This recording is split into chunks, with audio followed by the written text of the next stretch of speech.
This is Water Over Toilet Paper, and today I'll be reviewing Jai Bhim.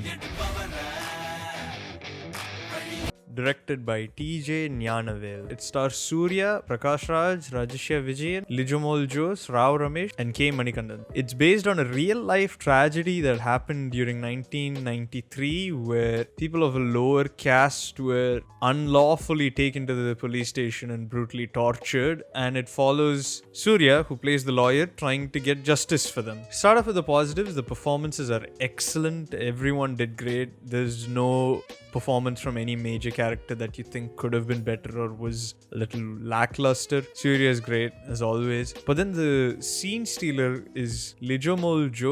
Yeah, she was brilliant in the movie. There's a lot of crying she needs to do, and there's a tendency that follows these kinds of roles wherein it just devolves into soap opera kind of crying, where anything happens they just need to weep and act miserable. But she pulled it off pretty brilliantly actually, where it never for 1 second felt like she was just hamming it up for the audience. Just like her, K. Manikandan also comes out swinging with another excellent performance. They both form the sort of emotional core of the film. He gives his character so much humanity. His character is not just a target of misery porn, as a lot of films tend to do, where they just sort of just put these characters through the worst things. It's like, it's just sad. But no, he is more Michael Jordan in Fruitvale Station than he is. I don't need some bullshit service so that you all can feel better about some broke junkie being dead. Jesus, fuck! Okay. Prakash Raj, Suriya, and Rajesh Vijayan are great as well. Second positive definitely has to go to the main story, which is quite haunting and powerful.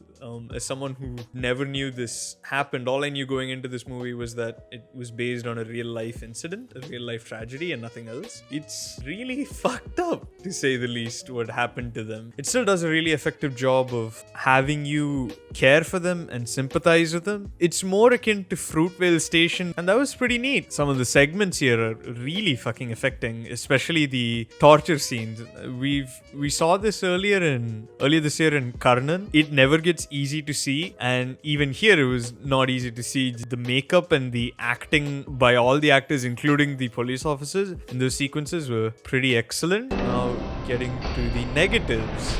So the biggest negatives with this movie are three things. 1, mishandling of tone. 2, terrible structure. And 3, its runtime. So let's go through each of them first. The tone is fairly straightforward and fairly consistent from the first act all the way up till Suriya is introduced. Then the tone has a lurching shift with a misplaced song sequence.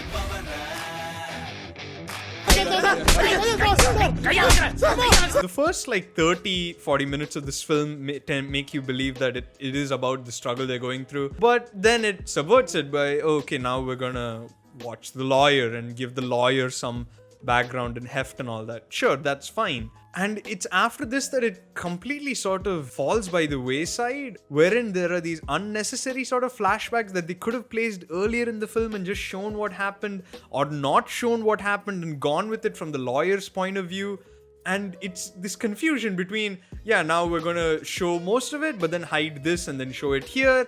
And then we're going to show the same thing here again when we could have shown it to you earlier. These horrific scenes that you see for the first time, you get desensitized to them when you see them again and again. And the third thing, the runtime. Holy shit, it is 3 hours long, and it definitely feels like it. There is a lot of this movie that could have been cut out or trimmed to make it much more tighter. Definitely the evil lawyer, the evil police villain, that entire arc where they turn from pieces of shit you'd see in real life into villains. Those flashbacks could have been taken out and it would have tightened it up, because we already know what happened. And if they were insistent on using the flashback, then they should have immediately cut from, their happy marriage into seeing this lawyer and figure out what happened to her. You piece it together there. Yeah, that's pretty much it. I think I'll give it like a 6 to 7 out of 10. It definitely has its moments. You can check out the reviews up there and podcast bites up there, and you can check out our podcasts, our Spotify, our Instagram page, etc, etc, etc, etc. I will see you very, very soon, as we have a bunch of fucking movies to review, it turns out. No sleep for... No sleep, essentially. Anyways, peace out. That's my review. Thank you. Goodbye.